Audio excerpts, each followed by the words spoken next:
Қайырлы күн қыздар, сіздермен бірге бота. Мен бүгін осындай керемет нандарды жаптым. Өте дәмді болып шықты. Сіздермен де бөліскім келіп отыр. Ауылдың тандыр нанын сағынған болсаңыз, міндетті түрде видеоны соңына дейін қарап, сіз де жасап көріңіз. Тандыр нанды қазанда жабатын боламыз. Ол үшін менің арнама тіркеліп, видеоны соңына дейін қараңыз.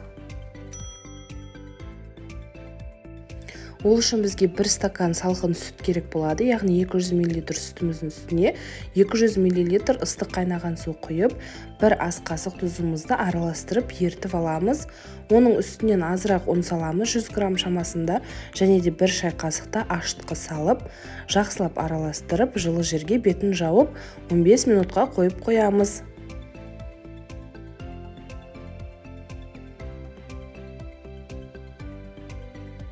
Он 15 минут өткеннен кейін оның үстіне 70 граммдай май қосамыз дағыны араластырып, жұмсақтығына қарай ұн қосып отырып қамыр илейтін боламыз.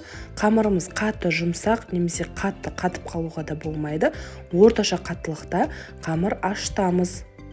Егер қамырымыз қатты жұмсақ болып кетсе, яғни жұмсақ қып ашытып қоятын болсаңыздар, ол қазанымыздың қақпағында тұрмайды, ағып кетеді. Сол үшін орташа қаттылықта ашытып, примерно 1,5 сағат шамасына жылы жерге орап қоямыз. Қамырымыз осылай ашып көтеріліп шыққаннан кейін, осы видеодағыдай етіп, өзіңізге ыңғайлы етіп, бөліктерге бөліңіз дағыны зуала жасап қойыңыз.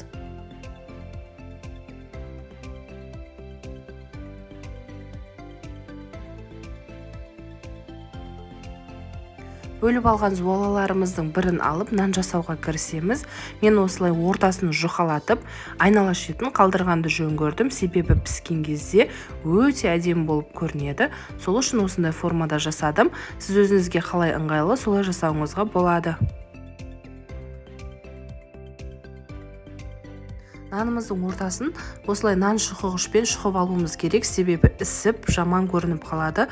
Егер бұндай затыңыз болмаса, вилкамен жасасаңыз да болады. Нанымызды қақпаққа жабыстыру үшін келесі бетіне аударып, жұмыртқаның ағын барлық жеріне бірдей тигізіп жағып шығамыз. Ол аралықта қазанымызды ыстық етіп қыздыруға газге қоямыз.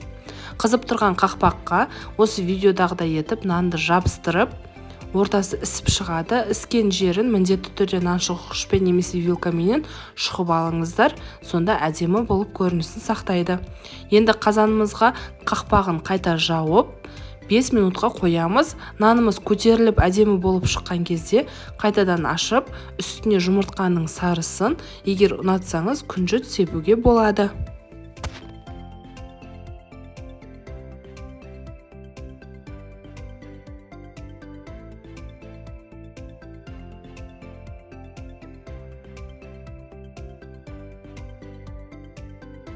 Мінекей, енді қазанның қақпағын жауып, қатты отта қызып тұрған қазанда 20 минут бойы пісіретін боламыз. Біздің қазанда піскен тандыр нандарымыз дайын. Өте әдемі болып шығады, жұмсақ, асты да дәл тандыр нандық сияқты болып піседі.